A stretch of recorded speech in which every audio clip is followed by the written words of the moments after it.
Dahil birthday nga ng aking panganay ay kami ay nag-order na lang sa Chowking. Beka naman. Dahil ayaw niya nga akong magluto. Dito kasi ako magsarap magluto. Sabi ko nga sa kanya ay magluto na lang kami. Pero ayaw niya talaga. Antigas ng ayaw niya sa aking luto. Magluluto na lang sana ako para tipid. Wala po. Ayaw mo magluto? Spaghetti tsaka chicken. Ayaw mo magluto. Ayaw. Ano nga gusto mo?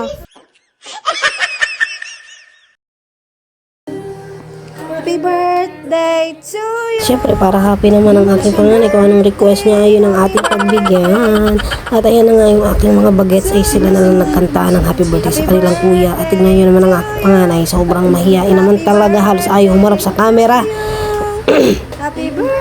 At ayan, payat niya yun guys dahil masyadong maselan sa pagkain.